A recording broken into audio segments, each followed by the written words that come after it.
Here are some of the major issues hugging the headlines this morning. Let's begin with the New Telegraph. Corruption. We discovered 13 billion naira diverted public funds in September. That's according to ICPC. Story is on page 4. And look at the rider to empower states, mobilize attorneys general as PCAAGF pledge assistance. FG vows to combat corruption with new strategic plan. The front page of Business Day has independence, 64 years of phantom contracts, investment noise. What does that mean? Well, check the details. It continues on the inside pages. The Leadership newspaper has 169 passengers feared dead in Niger boat mishap. Stories on page 4. 31 rescued, 70 bodies recovered. Search continues as Kwara, Niger communities mourn. A sad occurrence there. But look at the front page of Daily Independent newspaper. FG removes VAT on diesel, cooking gas to crash prices. Gazette's regulation on withholding tax begins implementation January 1. Find the details of that story on the inside pages of the paper. Vanguard newspaper has End Bad Governance. Lawyers CSOs kick as hundreds of protesters rot in detention. And look at the riders. 2,412 protesters held in 10 states and Abuja as FG to withdraw charges unconditionally, release protesters. Withdraw charges against protesters, SCN urges FG. The details you'll find on page 5. Daily Trust newspaper has 16 buried, 150 still missing after Niger boat mishap. Ferry conveying 300 Balut celebrants. Rescue operation still ongoing. 185 lives lost in 3 years. Very, very sad news indeed. That story is on page 4. Story is also represented on the front page of Blueprint newspaper. Oludnabi, boat ferrying 300 capsizes in Niger, 16 bodies recovered. 169 Kwara passengers missing, glucose report. Divers intensify rescue operation. Governor Abdulrazak mourns. Details of that story continue on the inside pages. The Nigerian Tribune has oil and gas. FG introduces tax incentives, VAT modifications on diesel, CNG, others. Gazette withholding tax 2024 regulations. That story has details on page 7. Daily Times. Ndumetu Tinubu engage services of military contractors to wipe out terrorists. Says military, civilian, JTF ill-equipped to carry out task of eliminating remaining insurgents. The front page of Nigerian News Direct has FG exempts LPG, CNG, others in new VAT modification order. New policy will lower cost of living. That's according to the minister. That story has details on page 4. These are some of the issues in the news today.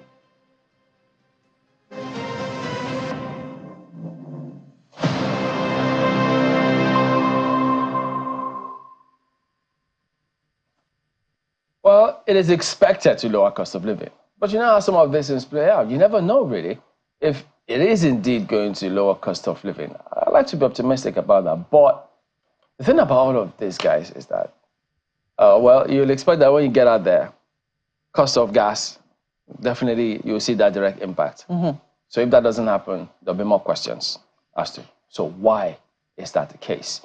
So we'll like to see if, I mean, the initiative is good. You know, the thought around it is good. But we then need to see how that is implemented, which is part of what we always talk about here. Now, what mechanisms, what's that word now? What structure do we have in place to ensure that when these kind of policies come through, it actually achieves its desired objectives? For instance, energy costs, LPG, diesel, you expect that ordinarily it will reflect in the cost of transportation, isn't it? That's not natural. I mean, that's logical thinking. But, and I know that it doesn't happen that way. Because when these chaps who are operating, because by the way, we don't even have a proper transport system in the country. Indeed. So what's the alternative if they say, look, this is how much we're going to fix it? And sometimes they don't only rely on the cost of diesel or petrol as the main factor. It's one of the factors. You know what the other factor is? The taxation from touts, the area boys, all of those who are consistently harassing them. Even, yeah, sometimes men in uniform. They always stop them on the run. So these chaps feel, look, For instance, they also complain that that's part of what happens when we're shipping agric produce from one end of the country to the other. By the time they give us all of those levies, we have to make our monies back. So they add to it, and you and I, end users, the consumers, actually pay for all of those things. So while FGE comes up with this good initiative, what about all these other components? So those are the conundrum, the challenges that the country faces, why people think. And by the way, there's been several articles concerning how much those guys make, those touts. It's very lucrative. That's why it appears as if they could almost kill you to get that thing you think is 5 naira, 10 naira. Because... Well, who's collecting 5 naira, 10 naira? Is this still in existence? No, just a typology of what they think is a small amount from that perspective that they collect. But in the long run, it is massive. And if it's connected to politicians, will it ever stop? So if you give it the right hand, it appears as though it's gone with the left. Big issues to consider. They might seem small, but trust me, they do affect the ultimate quality of life for people at the grassroots. And I think that's why a number of states, I mean, that's why we should encourage a number of states to continue to think about a comprehensive transport reform. Yeah. Lagos State has, done something that is commendable with the rail system, the light rail, which they have introduced and which you understand is now working seamlessly, but they still will have to find, because a number of people will, interestingly, I don't know if you can corroborate this, I don't know if it's happening close to your own area, a number of people who have been to Lagos in recent times say, oh, the traffic seems to be less. They're not able to say why. I mean, they don't know whether it's as a result of, high prices of fuel. Part of the reasons are actually... perhaps a lot of people are now taking public transportation. But if people are taking public transportation, it means there are alternatives, unlike the Federal Capital Territory, where, the alternatives are not that many. I have thought about it over and over again. If I were to drop my vehicle today, how will I get to work? The alternative, it would be for me to wait for taxis, and that's, it's not an option.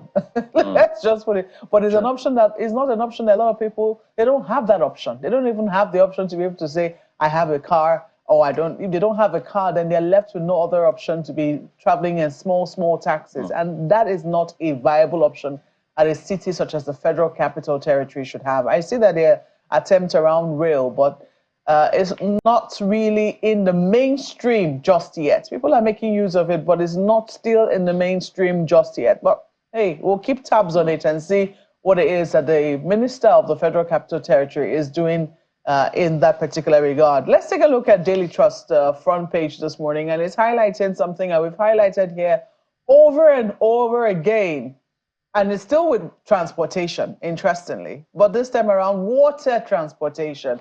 And if we're going to leave our people to continue to use water transportation, the minimum we can do, the minimum that any state government can do, is to give safety standards. In Niger State, the people there have lost too many lives, or shall I say the whole of Nigeria has lost too many lives in Niger State to boat mishaps. We've lost too many lives around the country to boat mishaps. And yes, while we might say that accidents, no one can predict when they'll happen, they're avoidable in some instances, but that we can minimize the risk of deaths when it does happen. I think that's what we need to work on. So we need to ask the governor of Niger State, because there was a similar incident in December last year. I'm sure if we were to chronicle, there was a paper that actually did that, chronicle the number of accidents, boat mishaps we've had in the last 1 year, and the fatalities are staggering. So we need to ask the governor of Niger State very pointedly this morning, what will it take for you to be able to take water safety, safety around water transportation very seriously? What would it take for you to prioritize it?